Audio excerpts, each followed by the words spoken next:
A mansão dos Albuquerque, aninhada no coração do bairro mais nobre de São Paulo, era mais um mausoléu do que um lar. Seus muros altos não protegiam uma família, mas aprisionavam uma dor silenciosa. Cada salão vasto, com seus tapetes persas e móveis de antiquário, parecia frio, intocado pela alegria. O único som que quebrava o silêncio opressivo era o zumbido suave da cadeira de rodas motorizada que deslizava pelos corredores de mármore polido. Nela estava Lucas, o único herdeiro da vasta fortuna de Ricardo Albuquerque. Aos 10 anos, o menino era o rei de um império de brinquedos que ele não queria e de uma tristeza que ele não sabia como expressar. Há 3 anos, um acidente de carro brutal havia levado sua mãe, e com ela, a mobilidade de suas pernas e a sua voz. O trauma o selou em um mundo particular, um casulo de silêncio do qual ninguém conseguia resgatá-lo. Ricardo, seu pai, um homem acostumado a vencer no mundo dos negócios, enfrentava sua maior derrota dentro de sua própria casa. Ele mobilizou uma legião de especialistas, neurologistas, psicólogos, fonoaudiólogos e fisioterapeutas, os nomes mais caros e renomados do país, transformaram a mansão em uma clínica particular. O mais proeminente deles era o Dr. Renato Vargas, um fisioterapeuta com um sorriso ensaiado e um ar de superioridade que vinha de seus diplomas pendurados em uma parede de mogno em seu consultório na Faria Lima. Ele era a personificação da medicina fria e técnica. Em sua última consulta com Ricardo, sua voz não carregava um pingo de compaixão. Ricardo, precisamos ser pragmáticos, disse ele, ajustando seus óculos de grife. Já se passaram 3 anos. O laudo é claro. O bloqueio neurológico é severo, em minha opinião, irreversível. A mudez é uma consequência psicossomática. Estamos fazendo manejo da condição, não buscando uma cura que a ciência diz ser impossível. Precisamos focar em adaptar a vida dele à cadeira. Cada palavra era um prego no caixão da esperança de Ricardo. Aceitar. Como ele poderia aceitar ver seu filho, que antes corria pelos jardins perseguindo borboletas, agora confinado àquela cadeira, com os olhos perdidos, vazios? O brilho da infância havia sido substituído por uma névoa opaca de resignação. Ricardo via a alma de seu filho se esvaindo lentamente, dia após dia. Foi nesse cenário de desolação que Helena apareceu.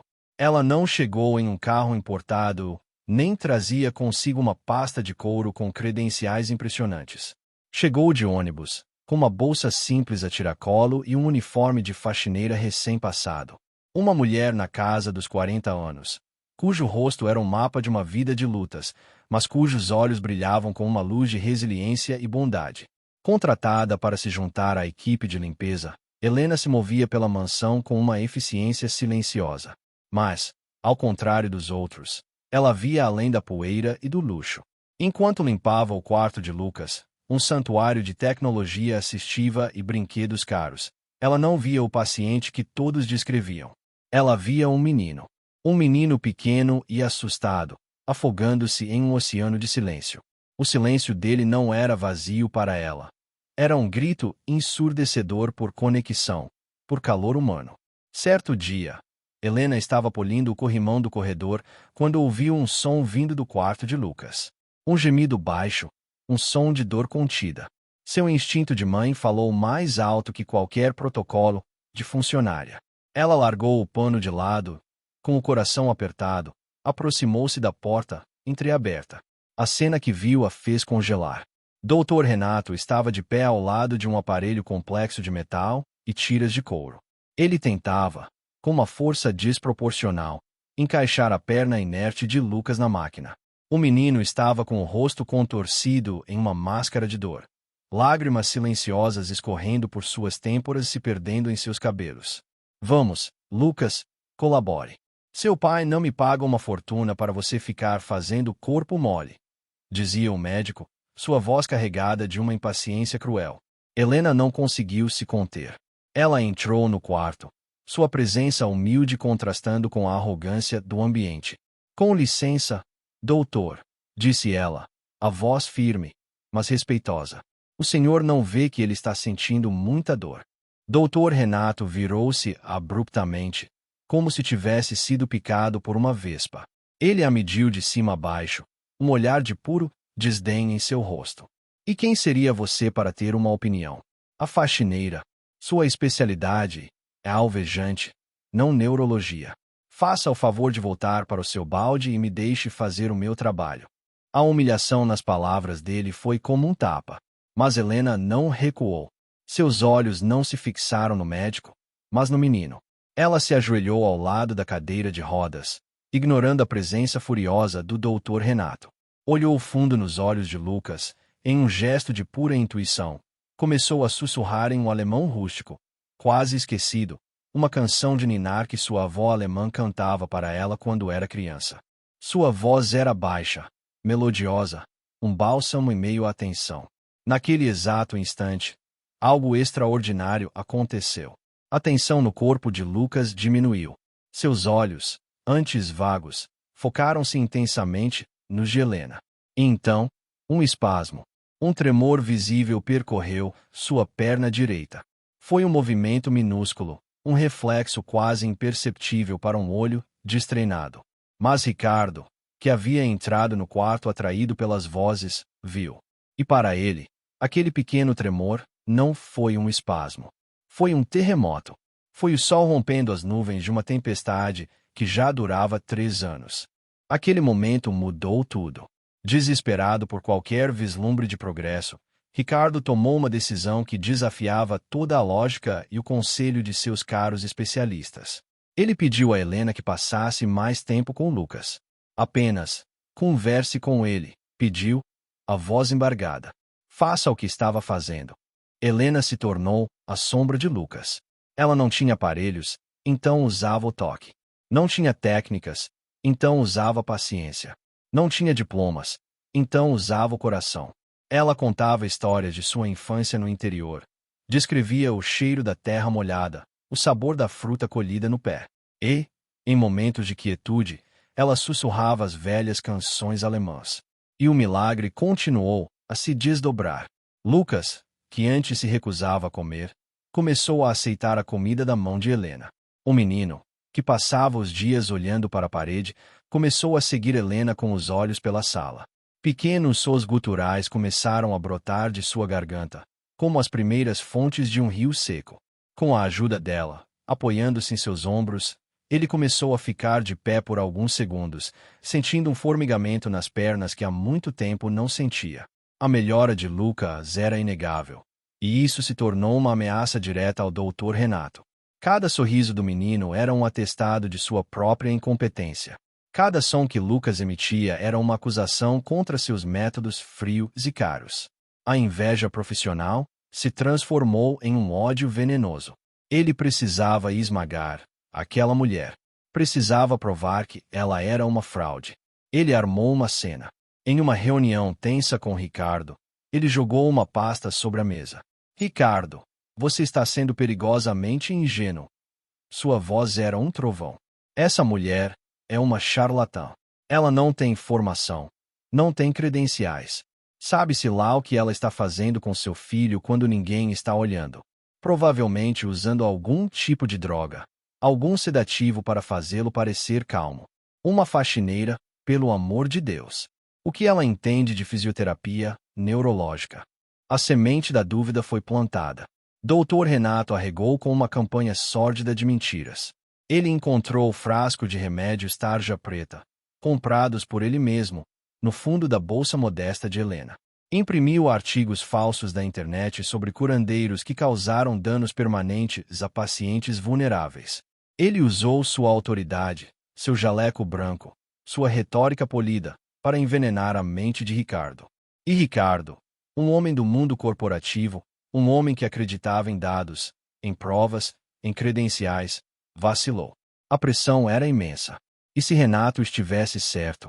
E se ele estivesse colocando seu filho em risco por causa de uma esperança tola? O medo, frio e paralisante, venceu a fé. Ele chamou Helena à sua biblioteca. A sala, com suas paredes forradas de livros, parecia uma câmara de tribunal. Helena, ele começou, incapaz de olhá-la nos olhos. Eu aprecio tudo o que fez. Mas Eu não posso mais arriscar. O doutor Renato tem razão. É preciso seguir a ciência. Eu vou ter que pedir que você não venha mais. As palavras o atingiram como pedras. Demitida. A palavra pairava no ar, cruel e final. O coração de Helena se partiu em 1000 pedaços. Ela não chorou, apenas assentiu. A dignidade sendo seu último refúgio. Eu posso me despedir do Lucas. Ela pediu, a voz um fio. A despedida foi a cena mais dolorosa que aquela mansão já testemunhou. Helena se ajoelhou ao lado da cadeira de rodas. As lágrimas que ela segurou na frente de Ricardo agora fluindo livremente. Eu tenho que ir. Meu pequeno, ela sussurrou.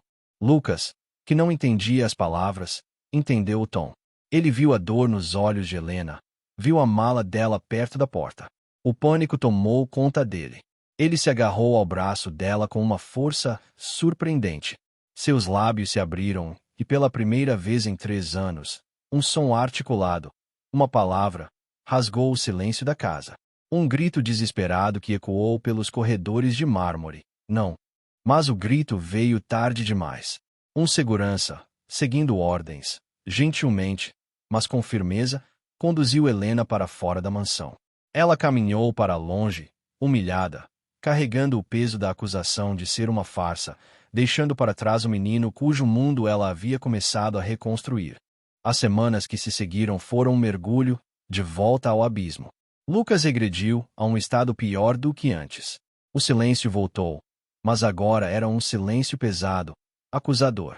Ele se recusava a comer, a sair do quarto, a deixar que qualquer outra pessoa o tocasse. A luz que Helena havia acendido em seus olhos se apagou completamente, deixando apenas escuridão. Ricardo observava o filho definhar, e o arrependimento o consumia como um ácido. O grito de um não, de Lucas ecoava em sua mente dia e noite. Foi então que sua mãe, Dona Laura, a avó de Lucas, uma matriarca de cabelos brancos e uma sabedoria que não vinha dos livros, mas da vida, interveio. Ela viajou de sua casa no campo assim que soube da situação. Ela encontrou Ricardo em seu escritório, olhando para o nada. Ela colocou uma mão em seu ombro. Meu filho, disse ela, a voz suave, mas firme. Desde quando você se tornou tão tolo? Você demitiu a única pessoa que olhou para o seu filho como uma criança e não como um diagnóstico. Você trocou o calor de um coração pelo frio de um diploma. O amor daquela mulher estava curando meu neto, não as máquinas daquele homem vaidoso. As palavras de sua mãe foram como um raio de luz na escuridão de sua culpa. Elas o despertaram. A dúvida sobre Dr. Renato, antes uma pequena semente, agora era uma árvore gigante. Movido por uma nova determinação, Ricardo começou sua própria investigação.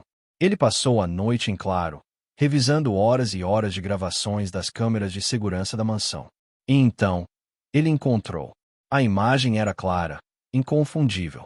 Uma gravação da câmera do corredor mostrava Dr. Renato, olhando para os lados para se certificar de que ninguém estava vendo, tirando algo do bolso e colocando-o sorrateiramente dentro da bolsa de Helena, que estava pendurada em um cabideiro.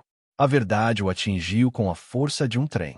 A traição, a crueldade, a manipulação. Tudo ficou claro. No dia seguinte, a mansão se tornou um palco. Ricardo convocou uma reunião urgente. Dr. Renato chegou, confiante e arrogante. Helena também foi chamada, confusa e com o coração pesado, pensando que seria humilhada novamente. Dona Laura estava presente, seu olhar sereno e firme. Na frente de todos, sem dizer uma palavra, Ricardo ligou a grande televisão da sala de estar e projetou o vídeo. A cena de Dr. Renato plantando a falsa evidência encheu a tela. O silêncio na sala era absoluto. O rosto do médico passou de bronzeado a branco, depois a um tom esverdeado. Isso é uma montagem. Uma farsa. Ele gaguejou, o suor brotando em sua testa. Ricardo se virou para ele, os olhos queimando de uma fúria fria. A única farsa aqui é você, doutor. Então, ele se virou para Helena, e a fúria em seus olhos se dissolveu em um oceano de arrependimento. As lágrimas que ele segurava há anos finalmente vieram. Helena, pelo amor de Deus, me perdoe. Eu fui cego, fui arrogante, fui um tolo. Nesse exato instante, no andar de cima, Lucas ouviu a voz de Helena. Aquela voz, a voz que o ancorava, que o acalmava. Uma força que a medicina não podia medir e que a ciência não podia explicar tomou conta de seu corpo. Ele se agarrou às barras de apoio que Helena, com sua sabedoria simples, havia insistido em instalar ao lado de sua cama. Ele puxou. Suas pernas, fracas e trêmulas, responderam. Ele ficou de pé. O quarto girou. Ele se segurou, ofegante. E então, ele fez o impossível. Ele deu um passo. Depois outro. E mais outro. Todos na sala ouviram o som. O som arrastado de pés no chão de mármore, vindo do corredor. Um som que não era ouvido naquela casa há 3 anos. A porta da sala se abriu, lentamente. Lucas estava parado no umbral. De pé. Sozinho. Suas pernas tremiam incontrolavelmente. Mas ele estava de pé. Lágrimas escorriam por seu rosto. Mas não eram lágrimas de dor.